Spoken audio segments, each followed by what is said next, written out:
എല്ലാവർക്കും നമസ്കാരം. ഇന്നത്തെ വീഡിയോയിൽ ഞാൻ പരിചയപ്പെടുത്താൻ ഉദ്ദേശിക്കുന്നത് ക്ലോസ് ടൈപ്പ് ക്വസ്റ്റ്യൻസ് എങ്ങനെ ചെയ്യും എന്നുള്ളതാണ്. അതിനുവേണ്ടി നമ്മൾ സാധാരണ ചെയ്യുന്നത് പോലെ തന്നെ ഒരു ക്വിസ് എടുക്കുന്നു. ആ ക്വിസ് എടുത്തതിന് ശേഷം നമ്മളൊരു ചോദ്യം ക്രിയേറ്റ് ചെയ്യാൻ പോവാണ്. അതിനുവേണ്ടി ആഡ് ക്ലിക്ക് ചെയ്യുന്നു. സാധാരണ നോർമൽ ചെയ്യുന്ന പ്രൊസീജിയറിൽ തന്നെ ഒരു പുതിയ ക്വസ്റ്റ്യൻ സെലക്ട് ചെയ്യുന്നു. അതിനകത്ത് നമ്മളിപ്പോൾ ഉപയോഗിക്കാൻ പോകുന്ന ടൈപ്പ് ക്വസ്റ്റ്യൻ എന്ന് പറഞ്ഞാൽ എംബഡഡ് ആൻസേഴ്സ് ക്ലോസ് എന്ന് പറയുന്ന ഈ ഒരു ടൈപ്പ് ക്വസ്റ്റ്യൻസ് ആണ്. ഇതെന്തിനാ ഉപയോഗിക്കുന്നത് വെച്ചാൽ നമുക്ക് ചിലപ്പോൾ ചില ചോദ്യങ്ങളൊക്കെ ഒരു പാസേജ് റീഡ് ചെയ്തതിനു ശേഷം ആ പാസേജിനെ ബേസ് ചെയ്ത് ഒന്നിലധികം ചോദ്യങ്ങൾ ആ പാസേജിനെ ബേസ് ചെയ്ത് നമുക്ക് ചോദിക്കണമെന്നുണ്ടെങ്കിൽ നമുക്ക് ഈ ഒരു ടൈപ്പ് ക്വസ്റ്റ്യൻ സെലക്ട് ചെയ്യേണ്ടതായിട്ട് വരും. അപ്പൊ അതിനുവേണ്ടി എംബഡഡ് ആൻസേഴ്സ് എന്ന് പറയുന്ന ഈ ഒരു ടൈപ്പ് ക്വസ്റ്റ്യൻ സെലക്ട് ചെയ്യുന്നു. ആഡ് ക്ലിക്ക് ചെയ്യുന്നു. ആഡ് ക്ലിക്ക് ചെയ്യുമ്പോൾ നമ്മൾ സാധാരണ ഒരു ചോദ്യം ആഡ് ചെയ്യുന്ന പോലെ തന്നെ ക്വസ്റ്റ്യൻ നെയിം നമ്മൾ ടൈപ്പ് ചെയ്യുന്നു, ക്വസ്റ്റ്യൻ ടെക്സ്റ്റ് ടൈപ്പ് ചെയ്യുന്നു. ക്വസ്റ്റ്യൻ നെയിമിന്റെ സ്ഥാനത്ത് ഞാനിവിടെ ടൈപ്പ് ചെയ്യാൻ ഉദ്ദേശിക്കുന്നത് ഇതൊരു ഒരു പാസേജ് റീഡ് ചെയ്ത് ആ പാസേജിനെ ബേസ് ചെയ്തുള്ള ചോദ്യം ആയതുകൊണ്ട് ഞാനിവിടെ ക്വസ്റ്റ്യൻ നെയിമിന്റെ സ്ഥാനത്ത് ഞാൻ ഓൾറെഡി ഒരു ചോദ്യം ഇവിടെ വേർഡിൽ ടൈപ്പ് ചെയ്ത് വെച്ചിട്ടുണ്ട്. ആ ചോദ്യം കാണിക്കാം. ഇതാണ് ആ ചോദ്യം. ആ ചോദ്യം ഇങ്ങനെയാണ്: read the following paragraphs to answer the next 2 questions. ഒരു 3 പാരഗ്രാഫ് ഇവിടെ തന്നിട്ടുണ്ട്. അതിനെ ബേസ് ചെയ്ത് ഒരു 2 ചോദ്യങ്ങൾ താഴെ കൊടുത്തിട്ടുണ്ട്. ഇനി ഒന്നാമത്തെ ചോദ്യത്തിന്റെ answer, correct answer option B ആണ്. രണ്ടാമത്തെ ചോദ്യത്തിന്റെ കറക്റ്റ് ആൻസർ ഓപ്ഷൻ ബി ആണ്. അഗെയിൻ ബി തന്നെയാണ്. അപ്പോൾ ഞാൻ ഈ ചോദ്യമാണ് ഞാനിവിടെ ടൈപ്പ് ചെയ്യാൻ ഉദ്ദേശിക്കുന്നത്. അപ്പോൾ ഞാനിവിടെ ക്വസ്റ്റ്യൻ നെയിമിന്റെ സ്ഥാനത്ത് ഈ ഒരു ഭാഗം read the following paragraphs to answer the next 2 questions എന്ന് പറയുന്ന ആ ഒരു ടെക്സ്റ്റ് കോപ്പി ചെയ്ത് അവിടെ പേസ്റ്റ് ചെയ്യാണ്. ഞാൻ ടൈപ്പ് ചെയ്യാൻ ഉദ്ദേശിക്കുന്നില്ല, കോപ്പി പേസ്റ്റ് അടിക്കുകയാണ്. പേസ്റ്റ് ചെയ്തു. ഇനി ക്വസ്റ്റ്യൻ ടെക്സ്റ്റിന്റെ ഭാഗത്ത് നമുക്ക് വേണമെങ്കിൽ ഒരു ഇമേജോ അതല്ലെങ്കിൽ പാരഗ്രാഫ് മൊത്തത്തിലോ നമുക്ക് വേണമെങ്കിൽ ഉപയോഗിക്കാം. ചില ചോദ്യങ്ങളൊക്കെ ഒരു ഇമേജിനെ ബേസ് ചെയ്തായിരിക്കും. ചിലപ്പോൾ അതല്ലെങ്കിൽ ഒരു പാരഗ്രാഫോ അല്ലെങ്കിൽ ഒരു ഗ്രാഫോ അങ്ങനെ എന്തെങ്കിലും ഇമേജിനെ ബേസ് ചെയ്ത് വേണമെങ്കിൽ ചോദ്യങ്ങൾ വരാറുണ്ട്. അപ്പൊ അങ്ങനെയാണെങ്കിൽ ആ ഇമേജ് ആദ്യം പേസ്റ്റ് ചെയ്യുക ക്വസ്റ്റ്യൻ ടെക്സ്റ്റിന്റെ ഭാഗത്ത്. അതിനുശേഷം ക്വസ്റ്റ്യൻ ആയിട്ട് ഓരോന്നും കൊടുക്കുക. ഇവിടെ ഞാനിവിടെ ഉദ്ദേശിക്കുന്നത് പാരഗ്രാഫ് മൊത്തത്തിൽ ടെക്സ്റ്റ് ആയിട്ട് തന്നെ കൊടുക്കാനാണ്. ഞാനിവിടെ ഓൾറെഡി പാരഗ്രാഫ് ടൈപ്പ് ചെയ്ത് വെച്ചിരിക്കുന്ന കാരണം കൊണ്ട് ആ പാരഗ്രാഫ് മൊത്തം ഇവിടെ കോപ്പി പേസ്റ്റ് ചെയ്യാൻ പോവാണ്. ഞാനിവിടെ ഈ first paragraph, second paragraph, third paragraph ഒരുമിച്ച് ഞാൻ കോപ്പി ചെയ്യുന്നു. കോപ്പി ചെയ്തതിന് ശേഷം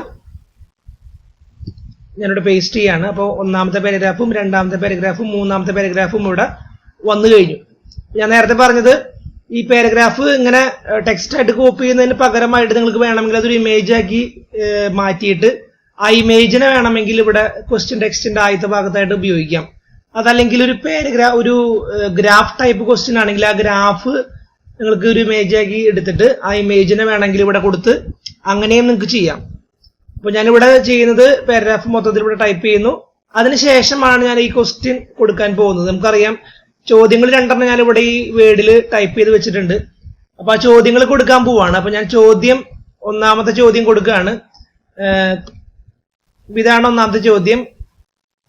ഞാൻ ആ ചോദ്യം അങ്ങനെ തന്നെ കോപ്പി ചെയ്ത് പേസ്റ്റ് ചെയ്യാണ്. ഞാൻ പേസ്റ്റ് ചെയ്യുന്ന ഭാഗം ശ്രദ്ധിച്ചോളൂ. ഞാൻ ഇവിടെ പാരഗ്രാഫ് കൊടുത്തതിന്റെ തൊട്ട് താഴെ തന്നെയാണ് ഞാൻ ഇവിടെ കൊടുക്കുന്നത്. ഇനി നിങ്ങൾ ശ്രദ്ധിക്കേണ്ട കാര്യം എന്ന് പറഞ്ഞാൽ ഈ ഒരു ടൈപ്പ് എംബഡഡ് ആൻസേഴ്സ് എന്ന് പറയുന്ന ഈ ടൈപ്പ് ചോദ്യങ്ങൾ ഉൾപ്പെടുത്തണമെങ്കിൽ ശ്രദ്ധിക്കേണ്ട, ഏറ്റവും പ്രധാനമായിട്ട് ശ്രദ്ധിക്കേണ്ട ഒരു കാര്യം എന്ന് പറഞ്ഞാൽ ഇതിന്റെ ആൻസർ കൊടുക്കുന്ന ഒരു ഭാഗമാണ്. അത് ഇങ്ങനെയാണ് കൊടുക്കുക. നമ്മളെ ഏറ്റവും ആദ്യം ഒരു കേളിയം ബ്രാക്കറ്റ് സ്റ്റാർട്ട് ചെയ്യണം. അതിനുശേഷം ഈ ചോദ്യത്തിന് എത്ര മാർക്കാണോ ഞാൻ ഉദ്ദേശിക്കുന്നത് ആ മാർക്ക് നമ്മളിവിടെ കൊടുക്കണം. അതായത് 1 മാർക്കിന്റെ ചോദ്യമാണെങ്കിൽ ഞാൻ 1 കൊടുക്കുന്നു. അതിനുശേഷം കോളൻ ഇടുന്നു. ഞാനിവിടെ 1 എന്ന് പറയുന്നത് ഈ ചോദ്യത്തിന്റെ മാർക്കാണ്. അതായത് the people surrounding the queen encouraged her to spend money dash. ഈ ചോദ്യത്തിന്റെ മാർക്ക് എന്ന് പറയുന്നത് 1 ആണ്. 1 മാർക്കാണ് ചോദ്യത്തിനുള്ളത്. ഇനി രണ്ടാമത്തെ ഭാഗം എന്ന് പറയുന്നത് ഒരു മൾട്ടിപ്പിൾ ചോയ്സ് ക്വസ്റ്റ്യൻ ആണ്. അപ്പൊ അതുകൊണ്ട് MC എസ് എന്ന് ടൈപ്പ് ചെയ്യണം. ഇത് ക്യാപിറ്റൽ ലെറ്റർ ആയിരിക്കണം, MCS. അപ്പോ 1 MCS എന്നുവരെയായി. ഇനി അതിനുശേഷം നമ്മൾ കൊടുക്കേണ്ടത് ഓപ്ഷൻസ് ആണ്. നമുക്കറിയാം ഇവിടെ ഞാൻ ഈ ചോദ്യത്തിന് കൊടുത്തിരിക്കുന്നത് 5 ഓപ്ഷൻസ് ആണ്. ആ 5 ഓപ്ഷൻസും നമ്മളിവിടെ കൊടുക്കണം. ഞാൻ ആദ്യം ഒന്നാമത്തെ ഓപ്ഷൻ കോപ്പി ചെയ്ത് പേസ്റ്റ് ചെയ്യാണ്. അപ്പോ എനിക്കിവിടെ എ എന്ന് പറയുന്ന ഭാഗം എനിക്ക് ആവശ്യമില്ല, വേണമെങ്കിൽ അത് കൊടുക്കാം, അത് ഞാനിപ്പോ തൽക്കാലം കൊടുക്കുന്നില്ല. അപ്പൊ അത് ശ്രദ്ധിക്കേണ്ട കാര്യം എന്ന് പറഞ്ഞാല് അത് കൊടുക്കുമ്പോ അഗെയിൻ നമ്മളൊരു കോളൻ ഇടുന്നു. കോളൻ ഇട്ടതിന് ശേഷം ആ ഫസ്റ്റ് ചോയ്സ് കൊടുക്കുന്നു. രണ്ടാമത്തെ ചോയ്സ് കൊടുക്കുന്നതിനേക്കാളും മുൻപായിട്ട് ഒരു ടിൽഡ് സിമ്പിള് നമ്മൾ കൊടുക്കുകയാണ്. ഈ സിമ്പിൾ കൊടുത്തു. അതിനുശേഷം രണ്ടാമത്തെ ചോയ്സ് കൊടുക്കുകയാണ്. രണ്ടാമത്തെ ചോയ്സ് എന്ന് പറയുന്നത് abundantly. കോപ്പി ചെയ്യുന്നു, പേസ്റ്റ് ചെയ്യുന്നു. വീണ്ടും അഗെയിൻ ഒരു ടിൽഡ് സിമ്പിൾ കൊടുക്കുന്നു. അതിനുശേഷം മൂന്നാമത്തെ ചോയ്സ് കൊടുക്കുകയാണ് കെയർഫുള്ളി. അത് വീണ്ടും കോപ്പി ചെയ്യുന്നു, പേസ്റ്റ് ചെയ്യുന്നു. ഇനി അതിനുശേഷം നാലാമത്തെ ചോയ്സ് കൊടുക്കുകയാണ്. ചോയ്സ് കൊടുക്കാൻ പോവാണ്. ശ്രദ്ധിക്കുക, ഫൂളിഷ്ലി. അത് കോപ്പി ചെയ്യുന്നു, പേസ്റ്റ് ചെയ്യുന്നു. ഇനി അതിനുശേഷം ഏറ്റവും അവസാനത്തെ ഓപ്ഷൻ കൊടുക്കാൻ പോവാണ്, ടിൽഡ് സിമ്പിള്. അവസാനത്തെ ഓപ്ഷൻ എന്ന് പറയുന്നത് ജോയ്ഫുള്ളി. അത് സെലക്ട് ചെയ്യുന്നു, കോപ്പി ചെയ്യുന്നു, പേസ്റ്റ് ചെയ്യുന്നു. ഇനി ശ്രദ്ധിക്കേണ്ട കാര്യം എന്ന് പറഞ്ഞാൽ നമ്മളിവിടെ ഓൾറെഡി ആദ്യം ഒരു കേളിംഗ് ബ്രാക്കറ്റ് സ്റ്റാർട്ട് ചെയ്യുന്നത്, അതുകൊണ്ട് തന്നെ ഈ കേളിംഗ് ബ്രാക്കറ്റ് അവസാനിപ്പിക്കണം എന്നുള്ളത് ഓർക്കുക. അവസാനിപ്പിച്ചു. ഇനി ശ്രദ്ധിക്കേണ്ട കാര്യം എന്ന് പറഞ്ഞാല് നമ്മളിവിടെ ഈ കൊടുത്തിരിക്കുന്ന 5 ഓപ്ഷനിൽ ഒരെണ്ണം കറക്റ്റ് ആൻസർ ആണ്. അപ്പൊ കറക്റ്റ് ആൻസർ ഏതാണോ ആ കറക്റ്റ് ആൻസർ എഴുതുന്നേക്കാളും തൊട്ടു മുൻപായിട്ട് ഒരു ഈസിക്വൽ സൈൻ ഇട്ട് കൊടുക്കുക. അതായത് നമുക്കറിയാം ഈ ചോദ്യത്തിന്റെ കറക്റ്റ് ആൻസർ ഓപ്ഷൻ ബി ആണ്. ഇത് അബണ്ടന്റ്ലി എന്ന് പറയുന്ന ആ ഓപ്ഷൻ ആണ്. അപ്പൊ അതുകൊണ്ട് തന്നെ അബണ്ടന്റ്ലി വരുന്നതിനേക്കാളും തൊട്ട് മുൻപായിട്ട് ഒരു ഈസിക്വൽ സൈൻ ഇട്ട് കൊടുക്കുക. അതായത് ഈ ചോദ്യത്തിന്റെ മാർക്ക് 1 മാർക്കാണ്, മൾട്ടിപ്പിൾ ചോയ്സ് ആണ്. 1, 2, 3, 4, 5 5 ഓപ്ഷൻസ് ഉണ്ട്. ഇതിനകത്ത് കറക്റ്റ് ആൻസർ എന്ന് പറയുന്നത് അബണ്ടന്റ്ലി ആണ്. ഓക്കെ, ഞാനിവിടെ ഉപയോഗിച്ചിരിക്കുന്ന രീതി ശ്രദ്ധിക്കുക. 1 MCS wisely tilde symbol is equal to abundantly tilde symbol carefully tilde symbol foolishly tilde symbol joyfully curling bracket. അപ്പൊ ഒന്നാമത്തെ ചോദ്യം ടൈപ്പ് ചെയ്ത് കഴിഞ്ഞു. ഇനി രണ്ടാമത്തെ ചോദ്യം ടൈപ്പ് ചെയ്യാനായിട്ട് 2 ടൈപ്പ് ചെയ്യുന്നു. അതിനുശേഷം രണ്ടാമത്തെ ചോദ്യം ഞാനിവിടെ കോപ്പി പേസ്റ്റ് ചെയ്യാണ്. കോപ്പി പേസ്റ്റ് ചെയ്തു, കോപ്പി ചെയ്തു, പേസ്റ്റ് ചെയ്തു. ഞാനിവിടെ രണ്ടാമത്തെ ചോദ്യം ടൈപ്പ് ചെയ്തു. ആ ടൈപ്പ് ചെയ്തതിന് ശേഷം രണ്ടാമത്തെ ചോദ്യത്തിന്റെ ഓപ്ഷൻസ് കൊടുക്കാൻ പോവാണ്. നേരത്തെ ചെയ്തതുപോലെ തന്നെ ആ ഓപ്ഷൻസ് കേളിംഗ് ബ്രാക്കറ്റിന്റെ ഉള്ളിൽ കൊടുക്കുകയാണ്. കേളിംഗ് ബ്രാക്കറ്റ് സ്റ്റാർട്ട് ചെയ്തു, കേളിംഗ് ബ്രാക്കറ്റ് ക്ലോസ് ചെയ്തു. ഇതിന്റെ ഉള്ളിലാണ് ഞാൻ കൊടുക്കാൻ പോകുന്നത്. ഇപ്പോ 1 മാർക്കല്ല 2 മാർക്കിന്റെ ചോദ്യമാണെങ്കിൽ നമുക്ക് 2 എന്ന് കൊടുക്കാം. ഇപ്പൊ തൽക്കാലം ഞാൻ ഈ ചോദ്യവും 1 മാർക്കിന് തന്നെയാണ്, അതുകൊണ്ട് 1 എന്ന് കൊടുക്കുന്നു. MCS ഇനി ഒന്നാമത്തെ ഓപ്ഷൻ എന്ന് പറയുന്നത് നമുക്കറിയാം. ഒന്നാമത്തെ ഓപ്ഷൻ എന്ന് പറയുന്നത് ഇതാണ്. ഒന്നാമത്തെ ഓപ്ഷൻ കോപ്പി ചെയ്യുന്നു, കോപ്പി ചെയ്ത് പേസ്റ്റ് ചെയ്യാണ്, പേസ്റ്റ് ചെയ്തു. അതിനുശേഷം ടിൽഡ് സിമ്പിള്. രണ്ടാമത്തെ ഓപ്ഷൻ സെലക്ട് ചെയ്യുന്നു. രണ്ടാമത്തെ ഓപ്ഷൻ എന്ന് പറയുന്നത് ഇതാണ്. സെലക്ട് ചെയ്യുന്നു, കോപ്പി ചെയ്യുന്നു, പേസ്റ്റ് ചെയ്യുന്നു. അതിനുശേഷം മൂന്നാമത്തെ ഓപ്ഷൻ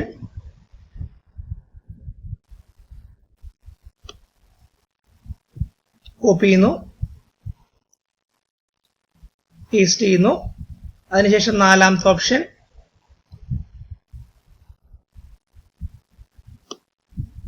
കോപ്പി ചെയ്യുന്നു,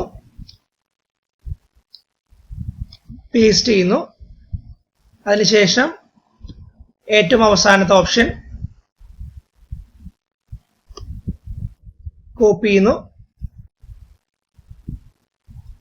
പേസ്റ്റ് ചെയ്യുന്നു. നമുക്കറിയാം ഈ ഒരു ചോദ്യത്തിന്റെയും ഉത്തരം ഓപ്ഷൻ ബി തന്നെയാണ്.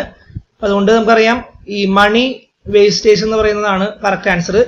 അവിടെ നമ്മൾ ഈ ഈക്വൽ ടു സൈൻ ഇട്ട് കൊടുക്കും. അവിടെ നമ്മൾ ഈ ഈക്വൽ ടു സൈൻ ഇട്ട് കൊടുക്കുന്നു. ഇങ്ങനെയാണ് ചോദ്യം നമ്മൾ ടൈപ്പ് ചെയ്യുന്നത്. ഇത്ര ചെയ്ത് കഴിഞ്ഞാൽ നമ്മൾ ചെയ്യേണ്ട കാര്യം എന്ന് പറഞ്ഞാൽ നമ്മൾ ചോദ്യം ടൈപ്പ് ചെയ്ത് കഴിഞ്ഞു. നമ്മൾ ചെയ്യേണ്ടത് save changes and continue editing ആണ്. നമുക്ക് ഇതിന്റെ കറക്റ്റ് ആൻസർ വരുമോ അതിന്റെ പ്രിവ്യൂ കാണാനോ സാധിക്കില്ല. Save changes and continue editing എന്ന് പറയുന്ന ഓപ്ഷൻ സെലക്ട് ചെയ്യുന്നു. സെലക്ട് ചെയ്ത് കഴിഞ്ഞാൽ ആ ചോദ്യം എങ്ങനെയായിരിക്കും വരിക എന്നുള്ളത് നമുക്ക് ഇവിടെ പ്രിവ്യൂവിൽ കാണാം. പ്രിവ്യൂ ക്ലിക്ക് ചെയ്ത് കഴിഞ്ഞാൽ നമുക്കിവിടെ ആ ചോദ്യം എങ്ങനെയാണ് വരിക എന്നുള്ളതും നമുക്കിവിടെ കാണിച്ചു തരും. ശ്രദ്ധിക്കുക. People surrounding the queen encouraged her to spend money. ഇവിടെ ഓപ്ഷൻസ് ഉണ്ട്. നമുക്ക് ഈ ഓപ്ഷൻ സെലക്ട് ചെയ്യാം. ഇവിടെ ഓപ്ഷൻസ് ഉണ്ട്, സെലക്ട് ചെയ്യാം. ഇവിടെ കറക്റ്റ് ആൻസർ ആണോ നമുക്ക് ഇവിടെ വരിക എന്നുള്ളത് വേണമെങ്കിൽ ഫിൽ ഇൻ കറക്റ്റ് റെസ്പോൺസ് കൊടുത്തു കഴിഞ്ഞാൽ ആ ഓപ്ഷൻസ് കറക്റ്റ് ആയിട്ട് റെസ്പോൺസ് ആയിട്ട് തരും. ഇവിടെ കൊടുത്താതെ ഓപ്ഷൻസ് തന്നെയാണ് ഇവിടെ വന്നത്. ഓക്കെ, അപ്പൊ ഇങ്ങനെയാണ് നമ്മൾ ക്ലോസ് ടൈപ്പ് ക്വസ്റ്റ്യൻ കൊടുക്കുന്നത്. ശ്രദ്ധിക്കുക, ഇവിടെ നമ്മൾ MCS എന്ന് പറയുന്ന ആ ഒരു ഓപ്ഷന് പകരമായിട്ട് നമുക്ക് വേണമെങ്കിൽ ഷോർട്ട് ആൻസർ പരീക്ഷിക്കാവുന്നതാണ്. SA എന്നാണ് നമുക്ക് ഷോർട്ട് ആൻസറിന്റെ ഷോർട്ട് കോഡ് വരുന്നത്. ഇനിയും ഓപ്ഷൻസ് ഉണ്ട്. നമുക്ക് നെറ്റിൽ സെർച്ച് ചെയ്ത് കഴിഞ്ഞാൽ ഇതിന് പകരമായിട്ട് വേറെ എന്തൊക്കെ ഓപ്ഷൻസ് കൊടുക്കാൻ പറ്റുമെന്ന് നമുക്ക് മനസ്സിലാക്കാൻ പറ്റും. മൾട്ടിപ്പിൾ ചോയ്സ് ക്വസ്റ്റ്യൻസ് പോലെ ഉപയോഗിക്കാൻ പറ്റുന്ന മറ്റൊരു ടൈപ്പ് ക്വസ്റ്റ്യൻ ആണ് മൾട്ടിപ്പിൾ റെസ്പോൺസ് എന്ന് പറയുന്ന ഒരു ക്വസ്റ്റ്യൻ. അതായത് ഒരു ചോദ്യത്തിന് ഒന്നിൽ കൂടുതൽ ആൻസേഴ്സ് നമുക്ക് പരിഗണിക്കാൻ പറ്റുമെങ്കിൽ നമുക്ക് MR എന്ന് പറയുന്ന മൾട്ടിപ്പിൾ റെസ്പോൺസ് ടൈപ്പ് ക്വസ്റ്റ്യൻ ഉപയോഗിക്കാം. അപ്പൊ അതിനു വേണ്ടി നമ്മൾ ചെയ്യേണ്ടത് ഇത്ര മാത്രമേ ഉള്ളൂ. MCSന് പകരം MR എന്ന് കൊടുക്കുക.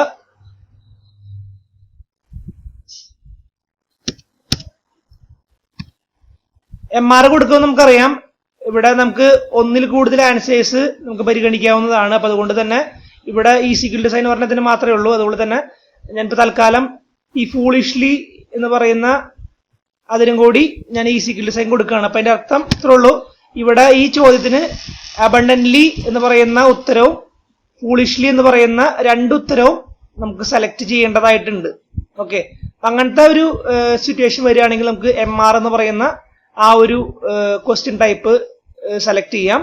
ഇനി ഇതെങ്ങനെയാണ് വരിക എന്നുള്ളത് നമുക്ക് താഴ്ത്തു നോക്കാം. ഇവിടെ save changes and continue editing click ചെയ്യുന്നു. ക്ലിക്ക് ചെയ്ത് കഴിയുമ്പോൾ നമുക്ക് പ്രിവ്യൂ കാണാം. അവിടെ പ്രിവ്യൂ എന്ന് പറയുന്ന ഭാഗം സെലക്ട് ചെയ്ത് കഴിയുമ്പോൾ നമുക്ക് ഇതിന്റെ പ്രിവ്യൂ നമുക്ക് അവൈലബിൾ ആണ്. പ്രിവ്യൂ ക്ലിക്ക് ചെയ്ത് കഴിഞ്ഞാൽ എങ്ങനെയായിരിക്കും ഈ ചോദ്യം വരാൻ നമ്മുടെ കാണിച്ചു തരും. നമുക്ക് ചോദ്യം നമുക്ക് നോക്കി നോക്കാം. ഇവിടെ ചോദ്യം എങ്ങനെയാണ് വരുന്നത് ശ്രദ്ധിക്കുക. പ്രിവ്യൂ ക്ലിക്ക് ചെയ്യുന്നു. പ്രിവ്യൂ ക്ലിക്ക് ചെയ്ത് കഴിയുമ്പോൾ നമുക്ക് ചോദ്യം എങ്ങനെയാണ് വരിക ഇവിടെ നിങ്ങൾക്ക് നോക്കിയാൽ കാണാം. ഇവിടെ ചെക്ക് ബോക്സ് ആണ് ഇവിടെ വന്നത്. ചെക്ക് ബോക്സിൽ നമുക്ക് ഒന്നിൽ കൂടുതൽ ആൻസേഴ്സ് സെലക്ട് ചെയ്യാം. ഇവിടെ ഫിൽ ഇൻ കറക്റ്റ് റെസ്പോൺസ് കൊടുത്തു കഴിയുമ്പോൾ നമ്മൾ ഏതിനൊക്കെയാണ് കറക്റ്റ് ആൻസേഴ്സ് ആയിട്ട് കൊടുത്തതെന്ന് നമുക്ക് ഇവിടെ നോക്കിക്കഴിഞ്ഞാൽ മനസ്സിലാക്കാൻ പറ്റും. ഇപ്പൊ അബണ്ടന്റ്ലിയും ഫൂളിഷ്ലിയും ആണ് കറക്റ്റ് ആൻസർ ആയിട്ട് കൊടുത്തിരിക്കുന്നത്. അപ്പോൾ നമുക്ക് ഇങ്ങനെയാണ് ഇത് കൊടുക്കുന്നത്. ഇനി മറ്റൊരു ഓപ്ഷൻ ഇവിടെ അവൈലബിൾ ആയിട്ടുള്ളത് decode and verify the question text എന്ന് പറയുന്ന ഒരു ഓപ്ഷൻ ഉണ്ട്. അത് ക്ലിക്ക് ചെയ്ത് കഴിഞ്ഞാൽ നമുക്ക് മറ്റൊരു കാര്യം കൂടി ഇതിൽ നിന്ന് മനസ്സിലാക്കാൻ പറ്റും. ഇവിടെ നിങ്ങൾക്ക് നോക്കിക്കഴിഞ്ഞാൽ ആ ഓപ്ഷൻ സെലക്ട് ചെയ്ത് കഴിഞ്ഞാൽ ഇവിടെ നിങ്ങൾക്ക് നോക്കിയാൽ കാണാം ക്വസ്റ്റ്യൻ എന്ന് പറയുന്ന ആ ഒരു ഭാഗത്ത് ഇവിടെ ഒരു ചോദ്യം മാത്രമേ ഇവിടെ ഞാൻ കൊടുത്തിട്ടുള്ളൂ. അതുകൊണ്ടാണ് ഈ ചോദ്യം ഒന്നെന്ന് കാണിക്കുന്നത്.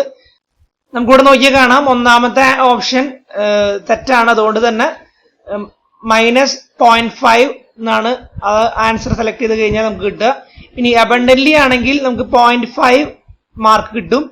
ഇനി ഫൂളിഷ്ലി സെലക്ട് ചെയ്ത് കഴിഞ്ഞാൽ നമുക്ക് അഗെയിൻ ഒരു 0.5 കിട്ടും. അപ്പൊ നമുക്കറിയാം ഈ ചോദ്യത്തിന് ഉത്തരം കറക്റ്റ് ആയി കഴിഞ്ഞാൽ 1 മാർക്കാണ് കിട്ടുക. അപ്പൊ അതുകൊണ്ട് തന്നെ രണ്ട് ഓപ്ഷനും സെലക്ട് ചെയ്ത് കഴിഞ്ഞാലേ നമുക്ക് 1 മാർക്ക് കിട്ടുള്ളൂ. അപ്പൊ നമുക്ക് എങ്ങനെയാണ് വേണ്ടതനുസരിച്ച് നമുക്കിത് കൊടുക്കാൻ സാധിക്കും.